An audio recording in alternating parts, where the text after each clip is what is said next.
Hey folks, this is Lindsey Hudson with SPS back in the building at the historic Cass Tech High School downtown Detroit for the fifth and final day of Sound Mind, Sound Body. But guess what? I caught him, the man, the myth, the legend. He's moving around. There's always a trail of smoke behind him because he's making moves. But I got the man himself, Mr. Curtis Blackwell, making it happen, man. What a great event. I've heard nothing but great things about what the 4 days were like. To be able to be a part of the fifth day was great and speak. But what does it mean for you to have evolved so much that Sound Mind and Sound Body is not just a football brand, but deals with all sports? Lizzie, I just want to tell you thank you so much for being here, being a part of this program. We've always talked for years, but we've never been able to connect the dots. Okay. So it's really good to be able to finally say, okay, we started, working together collaboratively, and it means a lot to have people like yourself here for an event like this. Especially to me, because I know like the only way you can make it running programs in the community is to collaborate with individuals like yourself. So I just want to say thank you for this platform and being here. Our program is what we're doing is just trying to provide the same things for young women that we've done for young men.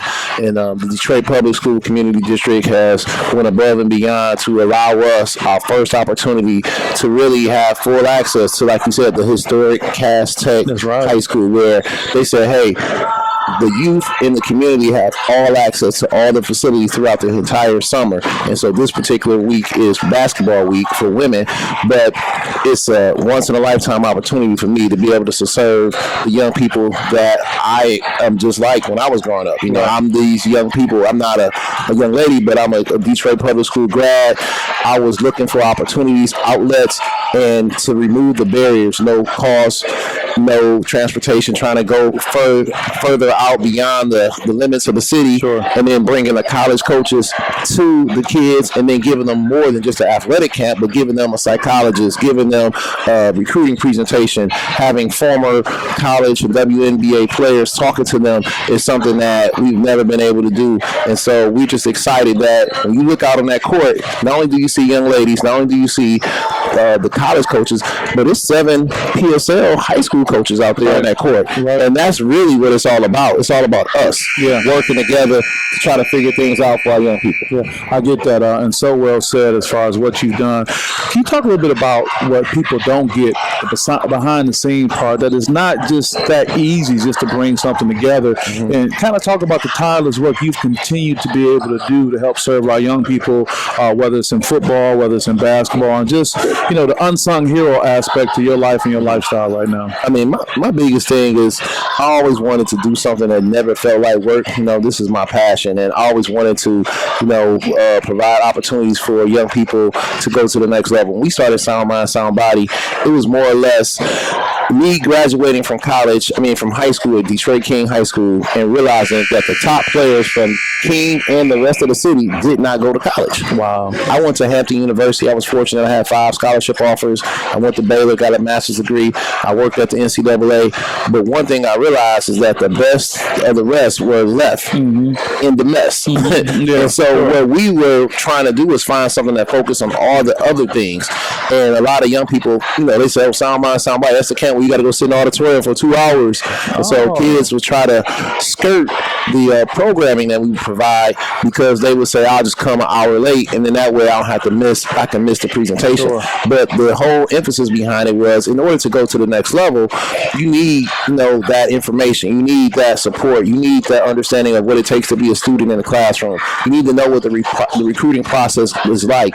You need to know that you got to have good character, and you got to have the minimum NCAA core requirements. So those aspects were not being delivered to young people in the inner city from the days when I was in high school in the 1990s, still until this day in the 2000s. And so Sound Mind, Sound Body just tried to fill in those gaps.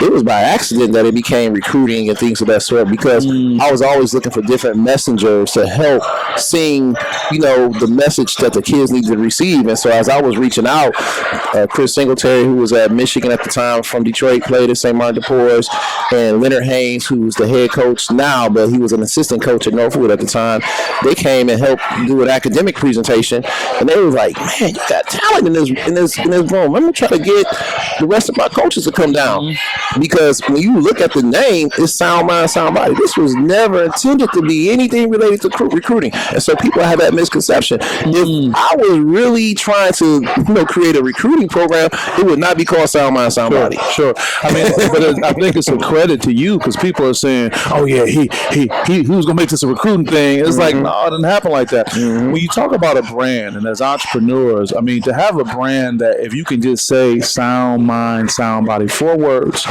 that are universally recognized throughout the country, and I'll even say globally, what does it mean to get that brand there? And also adversity that we all go through in some way or form. Some of us, our adversity is just more public than others. So talk about what it's like to create a brand, sustain a brand, and to still feel good about just who you are as we sit right here. Yeah, I mean, I grew up in a church, and I know that God has a purpose for all of us in our lives. And so early on, I knew that my purpose was giving back. I didn't know how, but I knew that I wanted to be in sports. I wanted to work with young people.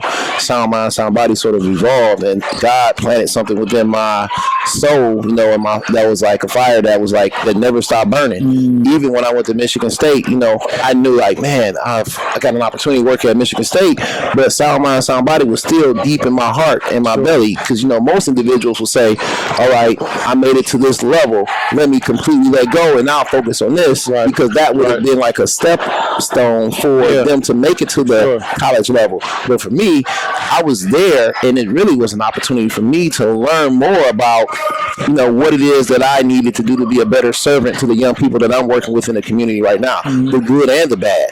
God preordained those steps so that I can relate on all levels, whether you're going in the first round or whether you getting locked up and getting into some trouble. And for me, I felt like Sound Mind, Sound Body was just a part of who I am, and so I never could separate myself from it at any point in time. We started it with the scripture, 2 Timothy 11:7 says, "For God has not given us a spirit for God has given us a spirit of love and power and a sound mind." And so we don't have any fear, but spirit of love and power. And so because of that, I can just say, hey, this is what I want to represent all day, every day. And my dream was to always be able to wake up and work with young people. And then the branding part of it was just saying that, hey, no matter what we do, we want to always make sure that young people know that they need to be more than an athlete, and that's having a sound mind and a sound body. So with that, how long has it been? How many years has it been? For 18 years. 2004 we started. So you had the ability to have quote unquote strangers or alumni walk up to you in places. And what do they say when they walk up to you?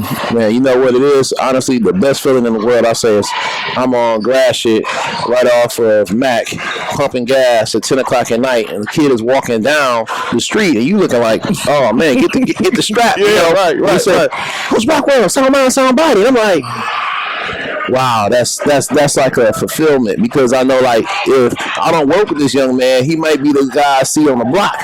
And so that's a real, that's a sense of fulfillment. It happens often. It happens a lot. And when you're working these programs and you have the young people that came through the program come back and work as camp counselors, as high school coaches who are now in the city, or even college coaches, and they're like, oh yeah, I went to Sound Mind, Sound Body. And I would imagine that culture is indoctrinated in them. So they're fired up. Right. And I think, the whole message behind it all, I think more so than anything else with Sound Mind, Sound Body, is that together we can do whatever we want to do, and then more importantly, somebody got to look out for everybody within the area that we come from. And I think that's something that is not necessarily promoted enough, in terms of we always have a goal to make it out the hood, but then we don't really do a good enough job of saying, how do you stay connected to the hood? Because any culture around the world globally, there's nothing more important than the land that you come from.